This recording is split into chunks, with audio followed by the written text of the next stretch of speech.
This is Brent Richardson, and welcome to the Business Minutia Podcast, where our focus is on the details of business that are often passed over by traditional classes and leadership training. We focus on the stories of real people who have tried, failed, and learned through their experiences and are willing to share their lessons with others.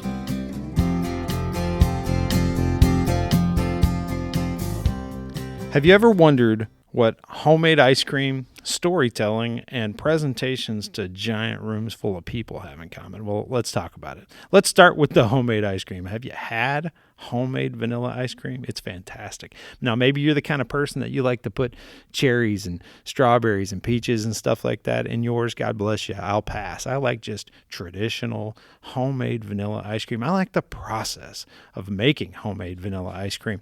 And I remember as a child making it, and that wait that you have as the anticipation builds up. If you've never made homemade vanilla ice cream, I'll describe it for you. You need to go buy yourself an ice cream maker so you can experience it for yourself, but you can get the electric variety where you just plug it in and it does all the work for you.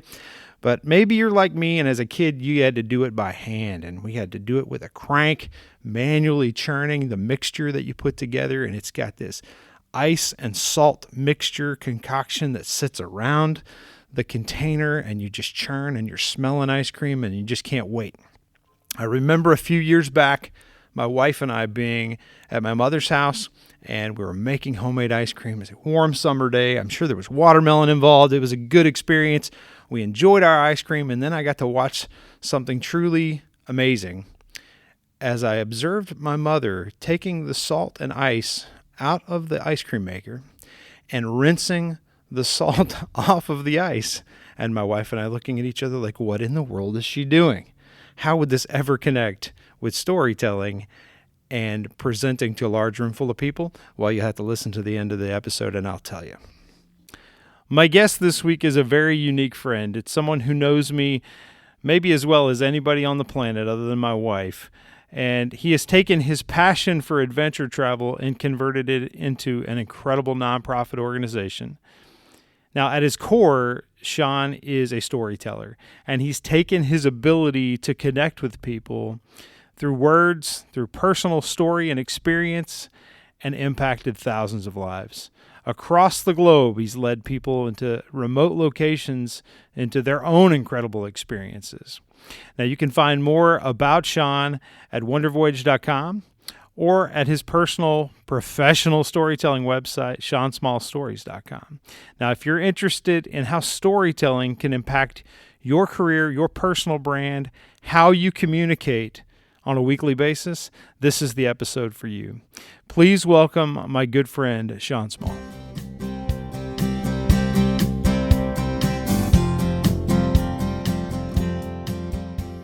Okay, we are live. I am here with Shawn Small, and today our topic is storytelling, which seems like an odd thing to discuss when it comes to career development and corporate business type stuff, but my experience has been quite the opposite. I have found tremendous value in storytelling and kind of developing your personal brand. And so it's one of the topics that I wanted to get in early on in the podcast, one of the episodes that I wanted to have put together because I think it's good for people to be aware of and think about. And I have an exceptional storyteller to talk with us a little bit today about the value of it and some of his personal story. And Shawn, welcome. It's great to be here. We have a great view and have a fantastic. This is the first time I've done a podcast on the road, so good opportunity to travel with my setup, and that's good. And we're sitting here looking over a sunset in Bermuda, so apologize, your listeners are not here with us, but we're having a good time. Yeah, you have real deep pockets to start doing these podcasts. That's right. Out of country already. That's right. Take this show on the road. That's right. Yeah, it says something about my success. Maybe listeners will think I'm credible. You're credible. Shawn, tell us, how did you become the CEO of a $1 million nonprofit organization? Well, I went into the nonprofit world pretty much right after college. And I, for about 10 years, I was heavily involved in nonprofit work for other people. Really, during that 10-year period, A few things happened that would shape my life early on. That nonprofit world is very hard to break into. Everybody wants to start a nonprofit in this world. Most of them are fairly shabby to me, not really thought out. They're a passion project that someone has, but they don't really think through what that means. A pet side project. Yeah, and it's something that's their heartbeat, and they want to see something change in the world, so they're ready to do that. Well, I worked under other people, and I would say in not really healthy places for about 10 years, but I was learning. I was learning everything. A lot of that was, though I didn't get my degree in business, you learn a lot of entrepreneurial business tricks, and you quickly find out who's got the chops in that world. During that 10 years, I had a lot of personal tragedy in our family. Some major car accidents, several. We were talking the other day, my wife and I, we had back it was in the 90s, $3 million worth of hospital bills. Wow. Because of two major car accidents during that time. Well, what that does really young is it frames your life pretty quickly. And at the end of 10 years, I came to a place where I really needed to get out. I needed a sabbatical. I didn't know where my life was going. I had just turned 30, and I would say I probably went through my midlife crisis when I was 30 at that point. What do I want to do with my life? Took a year off, and during that time, it gave me a lot of time to dream. What are the things I love to do? What could really make a difference in the world? And man, I think I had learned how precious life is. Sure. In the blink of an eye, things can end. Right. So I thought, listen, I'm 30. What do I want to do for the next 40, 50 years, productive years of my life? What am I willing to take a risk to do? So it's funny because our nonprofit is a travel organization. It's kind of an adventure travel company, but the people that go into these places, whether they're college students, high school students, adults, we're in about 40 countries around the world, and we do all this amazing travel, but they also give back to the communities that they're in. So we've given in community service about $5 million in just hands-on service over the last 20 years, let alone the money that we've given into places. So at 30, I decided I'm going to start this. Now, here's the funny thing. I had no money. I had really no education in business that way. I was naive enough to think this could work. But what I did have, the thing I could invest, the thing I had more than anything else was a story. I realized that people want to be a part of a story. I don't know how many of my friends I talk to now as I'm 50, how many of my friends I talk to who are fairly successful in business. They run their own businesses, they work in corporations, they do all that. They're miserable. They're kind of a cog in the machine. And that's what I had done that first 10 years. It was a great learning experience, but I was tired of being the cog in the machine. Well, the way to break out of that is to find your story, to become a part of an active story.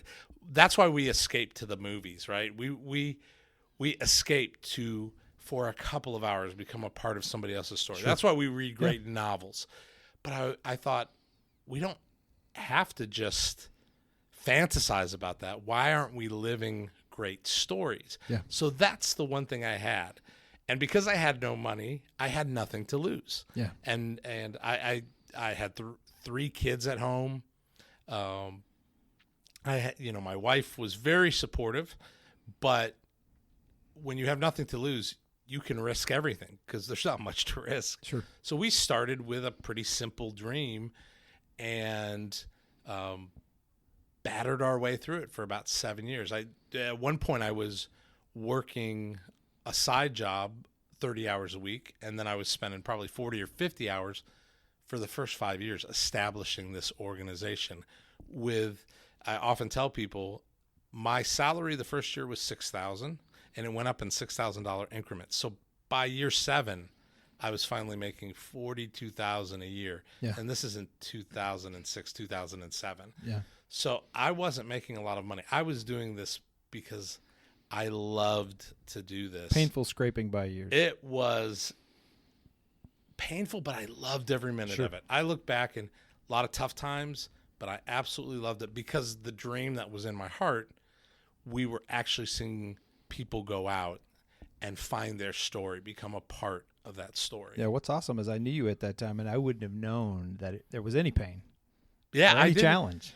Yeah. Well, I mean, you're so into what you're doing, right. you know, and it's passion. And if you love what you're doing, I mean, man, you think about an Olympic athlete, it's 98% pain for possibly 2% glory. Right. You know, it doesn't matter. And that's, you know, by 37, I could look back and go, if this never changed at this point, I'm living the life that I absolutely love. Sure. Thank God it did change. Yeah. About year 7, we hit a point where finally all of those years and all of our credibility and all that just kind of hit. And we, from that point on, so for the last 13 years, we've been growing exponentially as an organization. Yeah. When was the first time you can think to where you saw the value or I would say a lot of times we were discussing earlier in corporate America, we don't see tremendous value in telling stories or storytelling. I think if you talk to somebody about it and you explain, hey, can you think about the things you learned as a kid? Do you remember those? No, but you probably remember the stories. You'll remember stories from your childhood and growing up. And we'll see those things, but we don't see it as a valuable thing, or we don't think about how we're going to do a presentation. We're really talking about communication strategies, right? We don't think about those kinds of things to where if you grabbed a corporate person and said, tell me about how you train people for storytelling, that's probably not part of the corporate strategy. Yeah, right? People don't put a value right on that. I put all of my marbles into that bag. Right. Like, when did you see the value of storytelling for the first time? Oh my gosh, sitting on my grandmother's knee when I was a little kid. I came from a tribe of storytellers, and so I always knew our family stories. I think in real painful times as a kid, I escaped into stories, and about the age of 17. And that's a whole story in itself, but that's when I realized, why don't I live a story? You know, you read about heroes, you read about amazing things happening around the world. And I thought, there's no reason.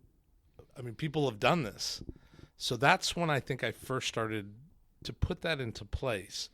Over that 10 years, I started experimenting, the first 10 years in the nonprofit world. And you're right. It didn't matter what you did. A good story would be the thing somebody would remember. Right. If that happened in we even for our organization, we have what we call our core stories. These probably 20 stories through the last 20 years, these moments in time that somehow told a story, solidified our vision, our mission, who we were, and we tell those stories over. There's not a person that has joined our organization that hasn't heard those stories, that doesn't hear those stories. Even as you know, when we get together as groups, the first thing you start hearing are those stories. Right. That's the majority of our get-togethers, our storytelling, right? We do see tremendous value in it. When did you see, or was there a point when you saw, or maybe we'll ask it this way, did you anticipate storytelling having the impact that it has? Did you see it as a side item, or so early on you saw the value of it? Did you see it becoming something that would be what it is today, at least in terms of your organization? I think I had a gut instinct about that. I remember turning to my accountant saying, we're going to start an organization called Wonder Voyage. And he just rolled his eyes. Like, what the heck does that mean? Wonder Voyage, a nonprofit, or what are you doing? Well, there's this story that I had learned in a book called How the Irish Saved Civilization by Thomas Cahill. It was a award-winning book back in the 90s about how these Irish monks would basically travel to places around the world that people didn't go to, and when they saw the shore, they would pull up the rudder of the boat, and wherever the boat landed, that's where they would establish their monastery or whatever. But they come from a deeper tradition, an Irish tradition called the Wonder Voyage, where a hero or heroes or heroines would go out and they would make great sacrifices for their tribe, for their people, to bring some sort of gift back to their people. So I had this story in my head from the very beginning. Yeah. My accountant never got it. He was like, okay, whatever. But it was from the very outset of creating the organization, that was kind of the basis of the story, where I would go on, when I'm trying to pitch this early on to groups to come out with us, I would tell that story and say, why don't you come out, lift your rudder up, come out, let's see where we land, let's see what happens, what adventures lie ahead. Sure. Because there was a whole tradition of hero tales, and what we're trying to do is to, and primarily it started with students, young people, to get them out to say, you have a story. Sure. We're talking about this in the context of putting together a story around communication. So we talk about this in the corporate world all the time. It's, if you're going to give a presentation, there's elevator pitches, there's this concept of, if I'm going to present, I remember taking a course in this where they talk about how to think on your feet and be able to adjust and present. And it was impactful, beneficial for me. And one of the things they talk about is this idea of, if you're going to give a presentation, you want people to take things away and remember. They're going to remember a max of 3 things, right? And so bucket things into 3s, and and they give you some training about different mechanisms. And if you're listening to this and you haven't heard about anything like this, I would recommend you go read more on those types of things. It's pretty standard fare in terms of training material for how to do presentations and communication strategy. And that's one thing. You can talk about, okay, here's where we've been, where we are, and where we're going. That's a common strategy that I'll use if I'm giving a presentation, because it buckets things into 3s and people have it. You're just really shaping a story that people can follow. Right. But so much of that, but what you're talking about also goes beyond even just that communication strategy, even your career. What is the story about your career going to look like? And if you fast forward to the end, looking back, what would you like it to look like? I think it's perfect what you're saying, because, again, these friends of mine that I hang out, that I actually take a lot of my friends in the corporate world out on some of these adventures. They're miserable with their lives. They're pretty, again, very successful people. But if you ask them, is this the story you want to tell? This is not the story they want to tell. Sure. They could within that organization. Yeah. But we are so, we just don't focus on connecting with people that way. Sure. And we're not good at zooming out and thinking about the story either. We're thinking about the next TPS report we have to get done, or exactly whatever the next competitive thing that I have to make sure I outrun my peer at, and doing those types of things. But if you zoom out, you'll be like, is this really how this story should be going? Absolutely. Absolutely. Yeah. And that's why I'm so thankful now, 20 years into this, we're expanding out more and more.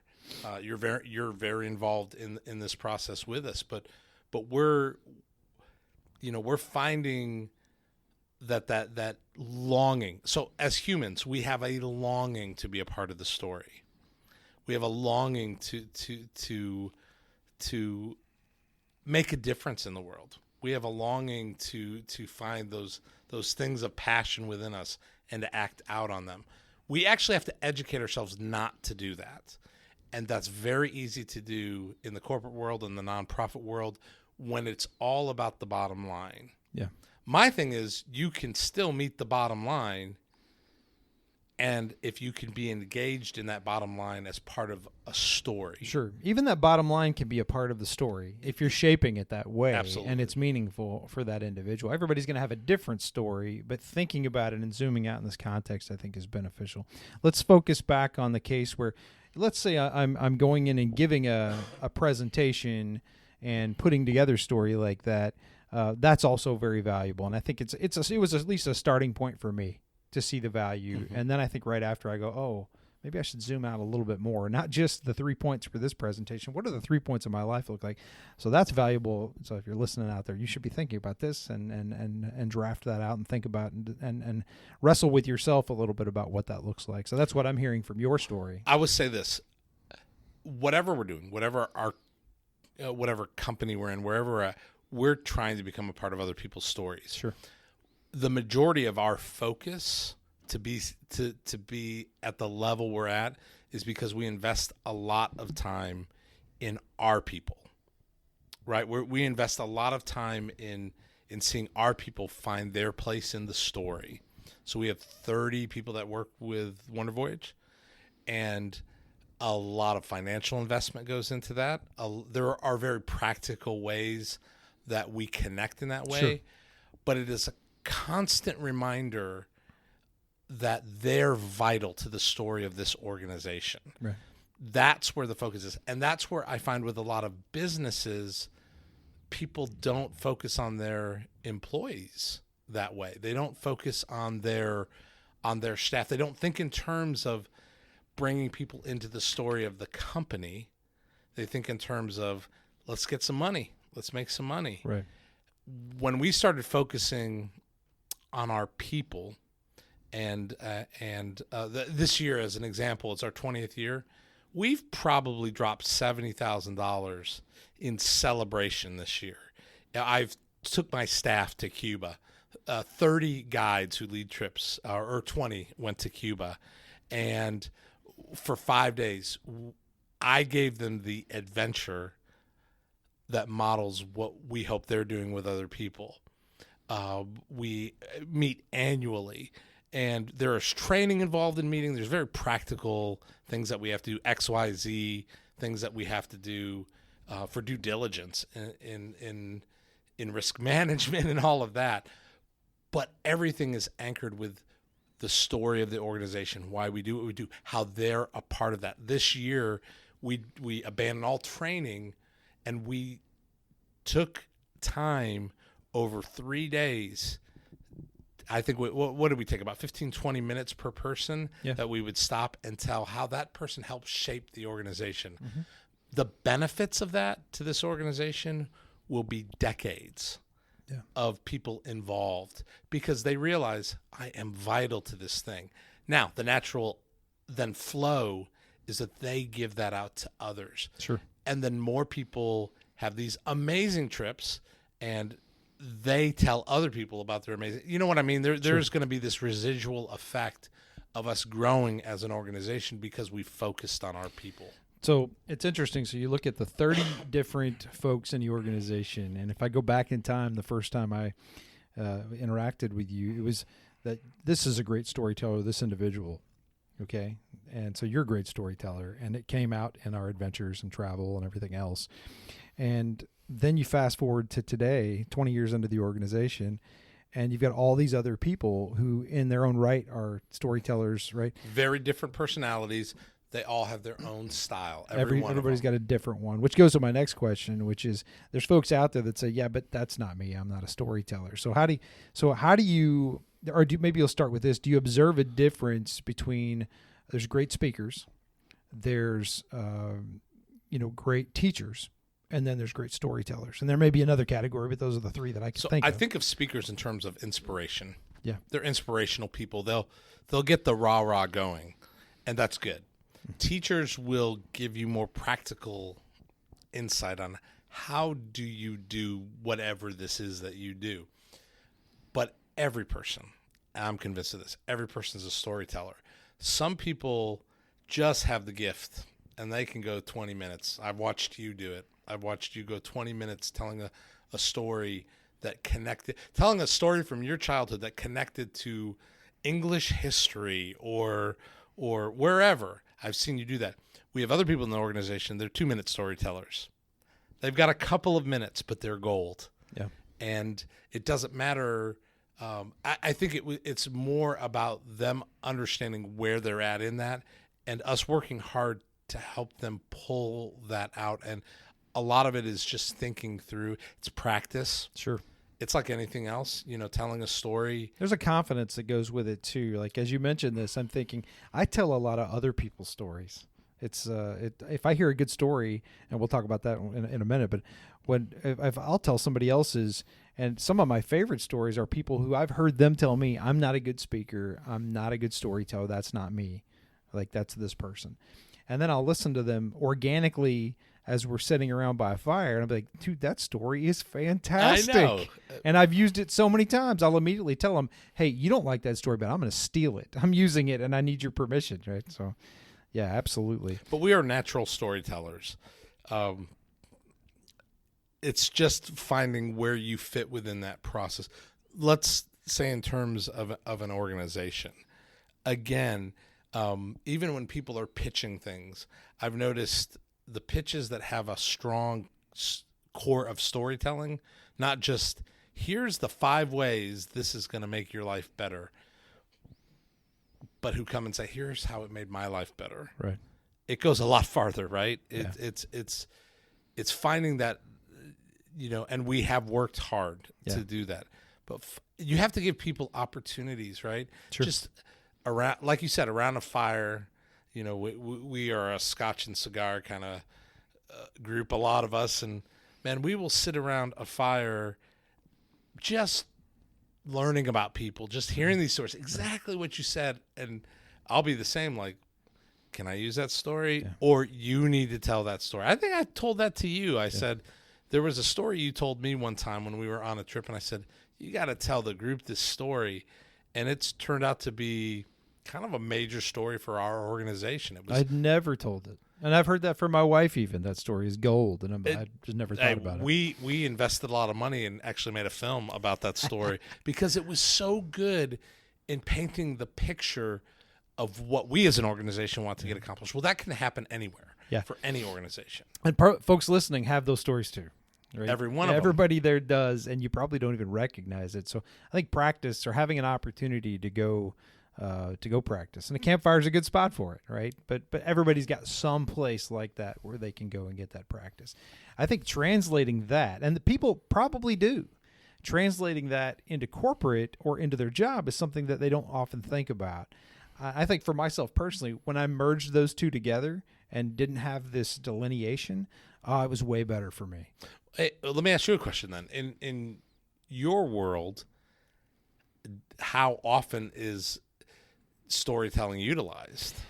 Really good presenters do it, and I think people do it and they don't even think about it as storytelling, but really good ones do, right? Some of the best do, and then the people who don't, you're just, it's death by PowerPoint. Man. And so I think we recognize it. We don't call it this. I think we just go, that presentation was not very great. That presentation was amazing. And in reality, a lot of times we're talking about, okay, that person had a great story and a couple of points, and I left with knowledge that I didn't have before, or something like that. So I've boiled it to that. There's an element of that that's important. I don't think everybody sees and recognizes it, right? It's rare, if I'm going to present something, that I don't open with a story. Like and if I do, I regret that I didn't. I just don't. Even cases where I didn't plan to. I have been like, I had a presentation I had to give to this giant room of people, and it was like 5-10 minutes maybe, and it was a lot of numbers and math, and I watched people go before me doing the same thing, and I was going, there's no way I'm going to do this. This is a train wreck. It's boring. I'm not going to do it. And so I was like looking around the room, and I come up with a last-minute story. You need some mechanism to connect with the audience. You have to, and that's it. Story connects us. Story connects people to people. Yeah. Relatable stories, sure, especially when they're personal, and we all have personal stories. That brings out the humanity, right? And if we can connect that way, that makes all the difference. Yeah, you don't want to think. I've been in meetings or presentations where I go, that guy's really smart. That's not the kind of presentation I want to give. That's not how I want people to be. Like, I can relate to that guy. I can connect to that. I can understand that lady. I can relate to this. I'm more prone to listen to the next thing that she has to say. If it's relatable, you will make the connection in your brain that it is possible for me also. Yes. If it is unrelatable, you'll say that. Yeah. That's really brilliant. I wish I was that brilliant. That's right. Next. And then your brain kind of shuts Yeah. off and you get every other word, right? And really what we're talking about when we're presenting, whether you're giving a pitch or you're, even if I'm trying to communicate a talent development thing one-on-one, if you can present or storytell, even there, like probably to the point where, the folks that have worked for me in the past would say, oh yeah, good grief, here comes the story, right? Well, that's how it is. That's how you're going to get it, right? And the alternative, if you got that, you'd be like, this is boring and I don't want to work for this person, right? Right. Yeah. And, people, let's face it, we do love to tell our stories. I love when you get that introvert who just doesn't want to talk to anybody, and somehow they say something and you're like, wait a second, stop. Tell me more. You got to tell me more about this. That introvert who never talks to anybody suddenly lights up and says, you really want to know? Right. And then you come with gold and you go, that's every human. I do like using that strategy to give people just a little bit of a story, but not the whole thing, just to see who bites. Yeah, it's like you're sitting there and you're talking with someone and they're like, yeah, it's like when my grandpa escaped from Nazi Germany. What? And you're going, what? And they walk What? off. Hold on. You got to give me more here. Yeah, you yeah. got to give me more. Right. I think that honestly is the best strategy to pull stories out of people. Yeah. And we know we're important when people want to hear our stories. Everybody's vital, and I think that's a strategy of a really good leader. They know how to pull stories. Okay, you got the leaders that they love to tell stories and they're just talking, but a great leader, like a good leader, can tell great stories. A great leader can pull great stories out of other others. people. Yeah, I agree. Yeah, that goes into my next question, which is, how do you train somebody to be a good storyteller? Well, story's relational, so you have to be in relational settings. You have to ask great questions to pull out these things from people. You have to hear these stories from them. They have to know you want to hear those stories. And I think oftentimes I'll hear stories from people, listen through the whole thing, be on the edge of my seat, and then say, let's develop this, because you can use this story in a different setting, and I'll coach them through just what that means. Now, I mean, we're a little more in depth because storytelling is so vital to what we do.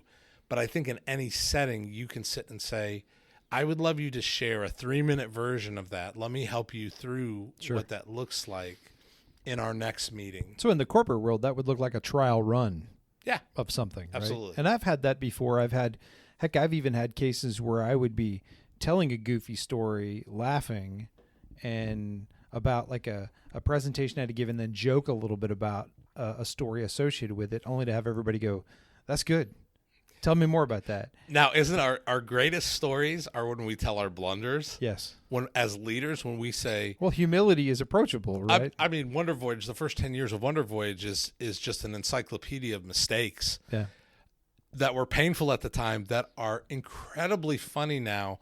But we tell those stories. Not only does it get a good laugh, not only does it get everyone involved, it also keeps people from making the same... dumb mistakes that we made. Sure.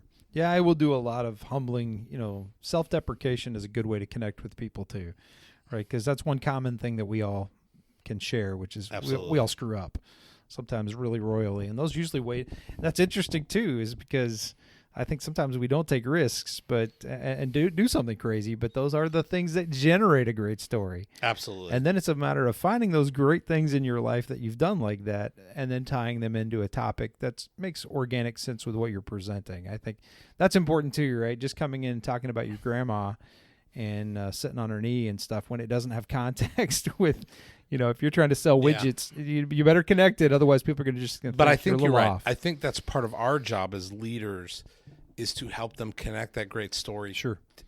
We find those connections easily. Yeah. You told a story about your mom taking you to basically garage sales and finding this treasure chest that was shut up, and she had to buy it not knowing what was in it. The metaphor for that can work in so many different places. We won't go into that story. That's the story we actually filmed. I'll put a link to it when we post this. So But that story, the metaphor there will work in any organization. Yeah. It has different interpretations depending on where you bring it. Yeah. Everybody has those stories. Sure. So yeah, okay, your grandfather escaped from Nazi Germany. There's a link back to your business. This is a segue. And we talk about this a lot in corporate in terms of when I'm trying to train somebody how to do a really good presentation, segues are very important. So I'll open with a story, and then you need to link it. Connect it. You need a good, solid segue. And I don't know how many times you talk about great presenters versus decent ones, their segues are weak. Or they don't open with a story. But if you can open with a great story or good story, something connects and relates, and then you can have a good solid segue that ties in organically. And when they don't tie in organically, okay, square peg, round hole. You're just going to shove this story down our throats, and I just don't remember the connection. It's like watching a really great commercial and somebody asking you, what was it advertising? I don't know. I have no memory, right? That's why the really great ones are like, oh, I remember clearly. That was the Mac commercial associated with the guy throwing the hammer. Yeah. Then you connect the dots with it. Yeah. Do you practice a story prior to delivering it? So we're going in, we're talking about trial running. Do you do a practice, or what's your process for developing a story? So on the side of running as the CEO of the organization, I actually do professional storytelling. So I try to write down, when these stories pop up in my head, I try to write down a pretty rough version of it. And then if I'm going to present, I will read through that story 2, 3, 4 times, but I will not take those notes with me when I go out, which means I'm going to miss things. But you have to kind of read the audience, maybe it's a 15-minute story that you go, I got 3 minutes. And I remember one time going up to on a storytelling contest, and I had 3 minutes to tell one of the most intense stories of my life. So I could only pull out 3 minutes worth. Wow. And I won. Wow. I won the contest because just those 3 minutes. It was kind of the emotional arc of the story.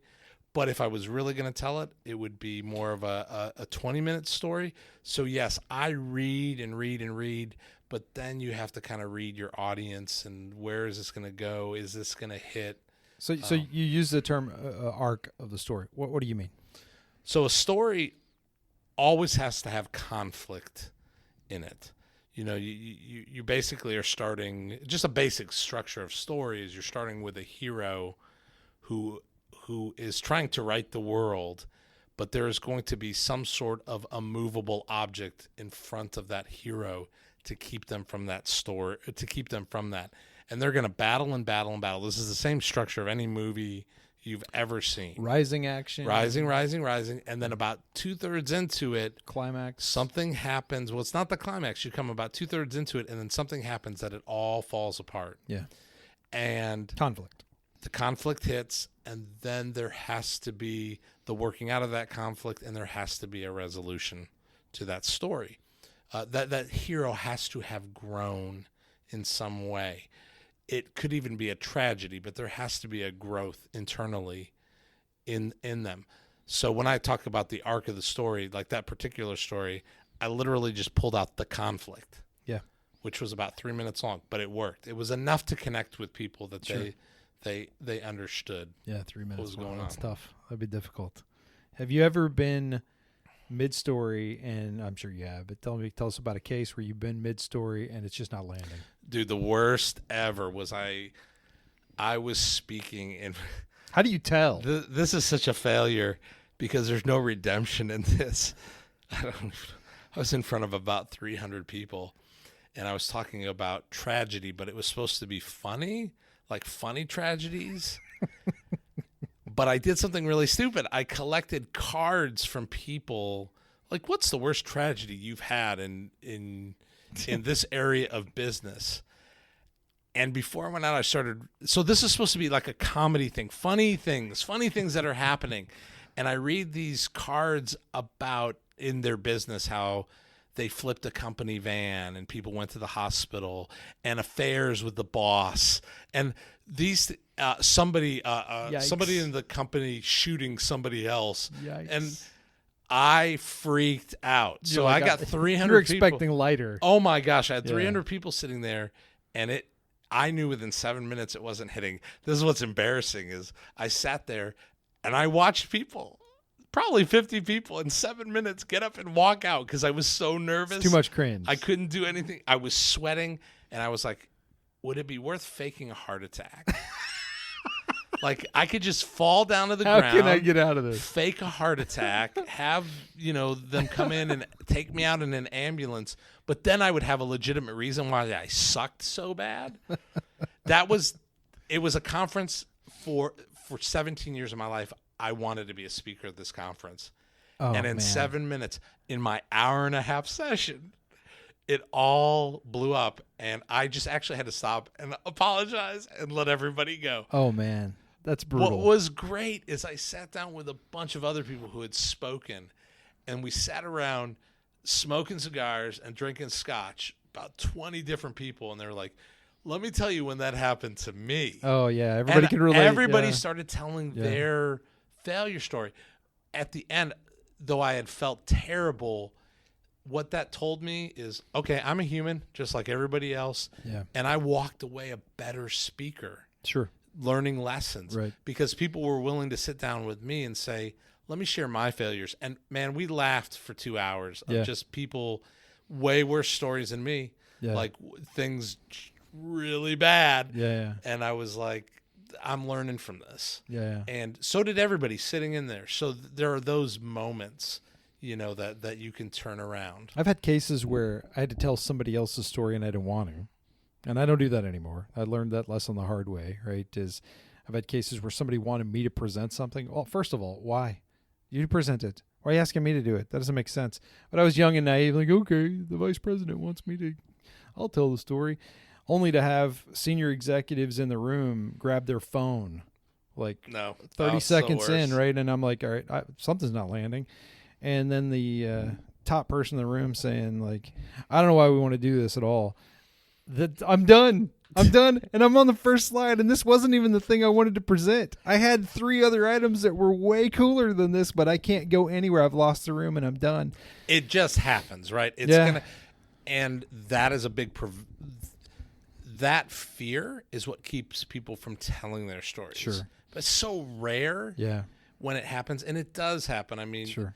I've had home runs with the same room later, right? But it's fortunate. I think if that'd been my first experience, I might have just, been like Grizzly Adams and moved to the woods, right? But fortunately, I'd had some success prior to that and knew that I was capable of winning a room over. My learning there was don't tell somebody else's story that you don't want. There you go. And that was it. Yeah. I remember sitting down and my VP at the time sitting next to me going like, you lost the whole room on that one, right? Yeah, it's clear. Yeah, he goes, yeah. You saw what you did wrong, right? Yes. All right, don't do that again. Got it. Next, right? So it does help to have good leaders that can appreciate, that can understand. For sure. And not pretend like they've never seen that happen before. But yeah. So, when you talk about telling somebody else's story, do you adhere to any kind of etiquette when you talk about telling someone else's story? Yeah, you should never tell somebody else's story without permission. Yeah. Don't ever tell a story about your spouse or significant other without their permission. Yeah, that's a bad one. What about your kids? Like, should I? I've used my daughter in storytelling several times. It depends on The age matters, right? Yeah, I have to say some of your best comedic stuff is going to come out of your children. Absolutely. But you don't want your children to know you're saying that. That's right. Yeah. So you have to be very careful. It's like you're okay until your kids turn into junior hires, and then you're like, better watch out. If it's not going to get back to them, that's fine. But I think, we just have to be careful. Sure. And I think it's common practice as an author. I have several books I've written that there are times I tell stories about other people. I change the names. I change the context. Sure. The core of the story is really important, but I don't want to embarrass anybody. I don't want to. Again, that's kind of an ethical thing that you can tell a good story, change the name, change everything about it, keep the core of the story, but where it would never kind of get back to that person. Sure. Right. Yeah. The more you're talking about what, again, and less about who particularly. So I gotta do a little bit better job with my kids. At least not use Oh, but names. it's gold, man. Yeah, When you got the best kids. ones are the kid stories. Oh, they're the best. The best, absolutely. The crazy stuff that they do. Have you ever regretted telling a story? Yeah, about like there's times I've told stories, kind of comedies, what I found funny about somebody else, that they're not at a place they find it funny. Yeah. Too soon. I am I'm kind of breaking their trust, and so I'm really careful. If I feel like this story is going to hurt someone who I care about, I'm not going to tell it. Sure. Yeah. Without permission. But I mean, there's certain personal stories I have that it's taken 10 years before I could tell it because it would have hurt a family member. But now that family member's okay, and they're like, you can go ahead and tell that story. So with permission, essentially. Absolutely. Yeah. But don't tell a story. Don't tell a story at the expense of destroying somebody else. Sure. It's just not worth it. Sure. Yeah. Do you have a favorite storyteller?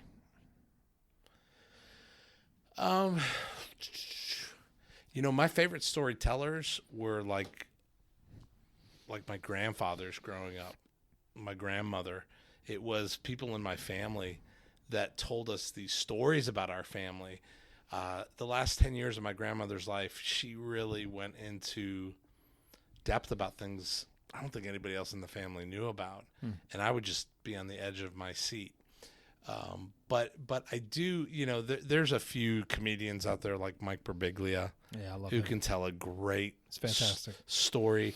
A lot of comedians are great storytellers. Agree. I read a lot, so Mark Twain was one of the best in the history of mankind, and so I read a lot of people who are great storytellers that way. But live, I tend to not necessarily have a favorite, but I'll go to storytelling conferences.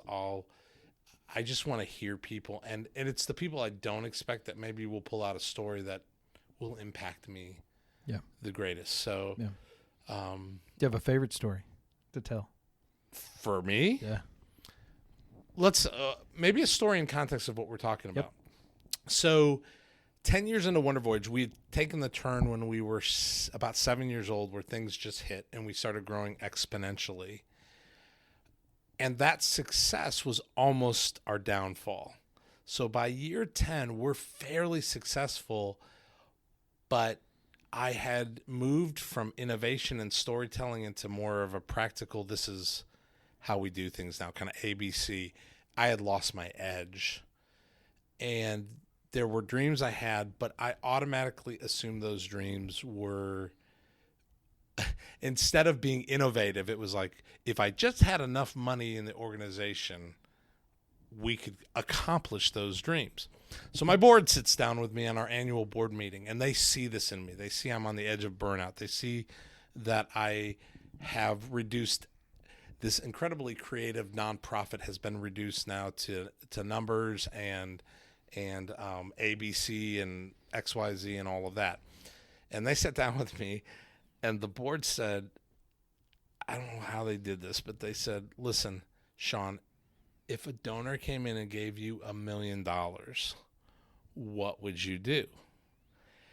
For some reason, I got excited as if one of them had found $1 million donor This magical who connection. was looking to invest in a nonprofit. Made you serious about thinking about it. Oh, I though. was serious. Yeah, that's a good And point. they're like, you have 2 weeks. So this is the board meeting. You have 2 weeks to put us a report together. What are the things you would want to accomplish with $1 million? I'm like, oh, $1 million is coming in. I don't know what happened in my head. That's the place I was in.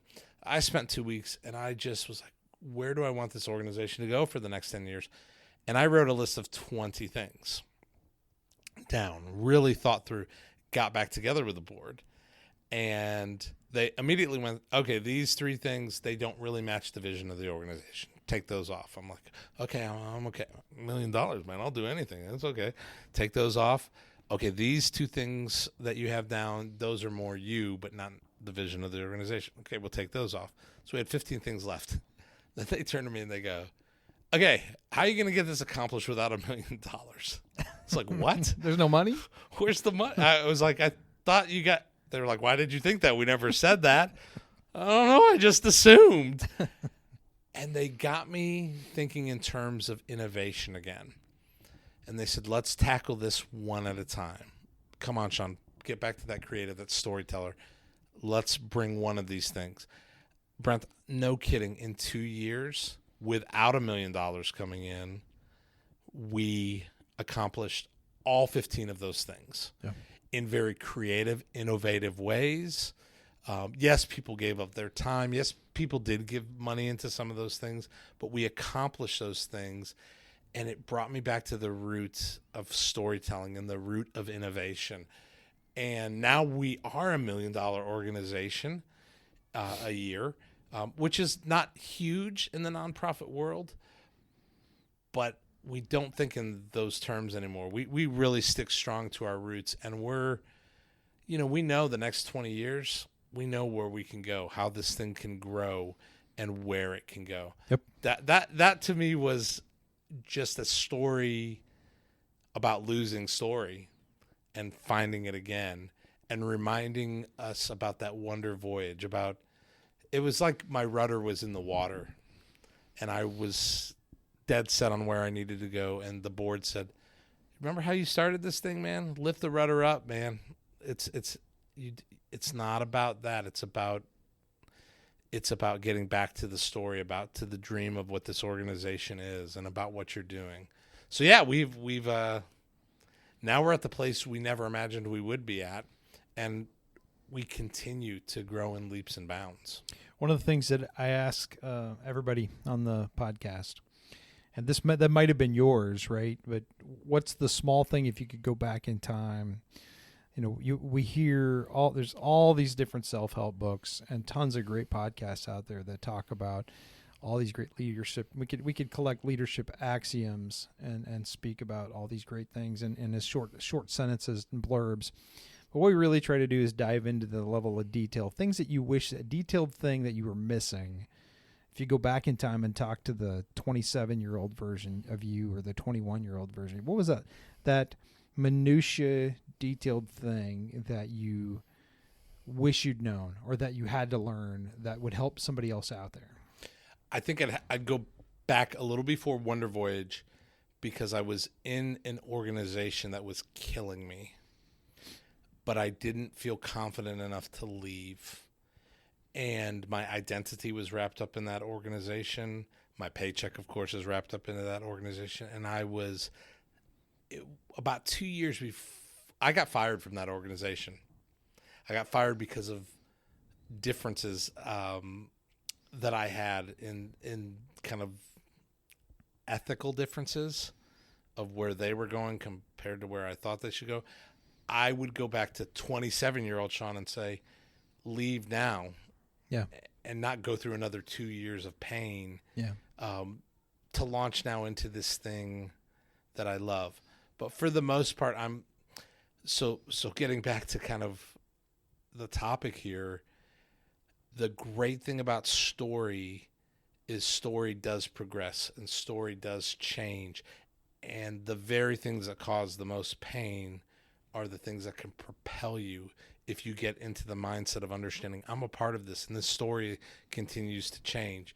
So I'm not one to go back and say a lot, I would change this or change that. As a storyteller, what's the detailed thing that you picked up that you'd say get better, or maybe it's leading other storytellers, or what in the context of being able to tell a story and brand, right? Which is what we're talking about. What I tell everybody, because I've done a lot of consulting with small businesses, they don't know their story. They don't have a story. They go in with a good idea, but they've not zoomed out. No, and I don't think they've hit. Most people don't hit what they love, what's in their heart. They really are not looking for something that they love. They're looking for a way of escape, right? They just want out of where they're at. But the way to getting out of where they're at is to find out what they love, sure, where they need. Circle back to the beginning, and it is going to cost them. There is going to be a cost. I have a lot of friends, brilliant friends, who refuse to start a business because they're too afraid of the cost. I'm sitting here going, it's going to be about 3 years of pain, and then you are going to come into the greatest moments of your life. But they don't want the pain at all. So I love to tell people, you need to break away. You need to find a way. Man, I was a security guard for 30 hours a week. That was horrible. And then working on Wonder Voyage 40 to 50 hours a week. But I was happier as a security guard working on an organization that I believed in than working full-time, making a great paycheck at a job that was killing me. Yeah. I think people can take bigger risks, and I think they've got to surround themselves with people. Listen to podcasts like this. Find people that will mentor and pull and sit down with them and talk them through. But ultimately, they have to have the guts to step out. So I wish I would have stepped out 2 years earlier.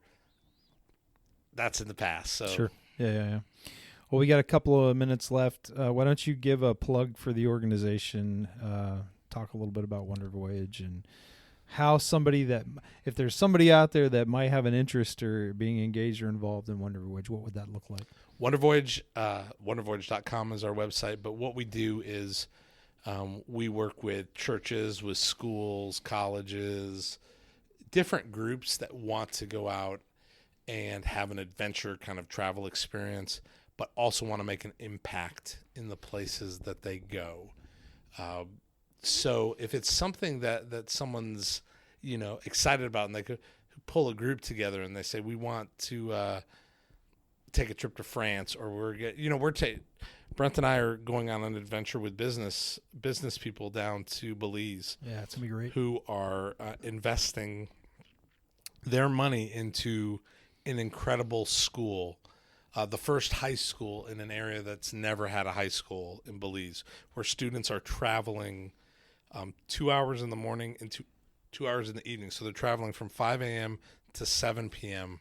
just to get school, which means a lot of them are dropping out. Well, they're investing in an organization that's building a school down there. So we're taking a group of businessmen and women down to this place for 3 days. They're investing heavily into this. That school will be ready to go. And then after that, we're taking them on a 3-day cruise down the Belize coast, camping on islands, some of the best snorkeling in the world.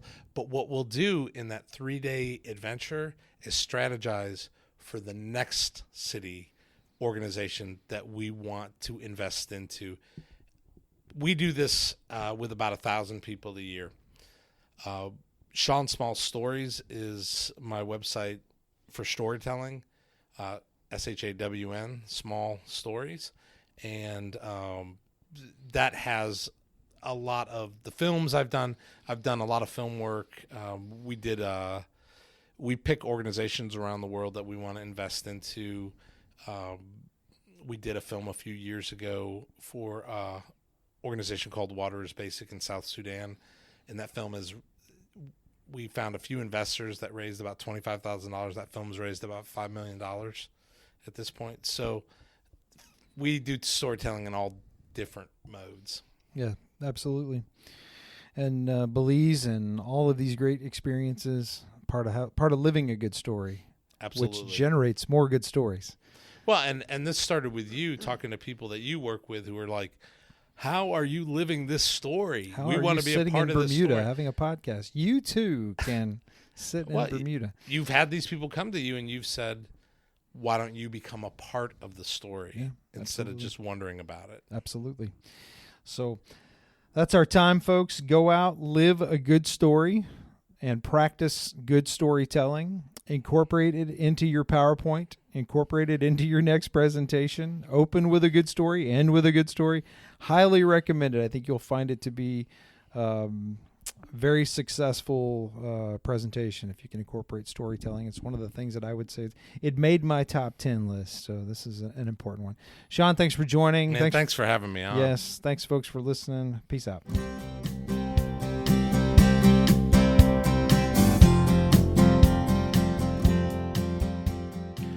I hope this helps you see the value of storytelling. So as you're out there pitching, presenting, or just communicating in general this week, think about the value of a story and connecting with whoever it is you're communicating with.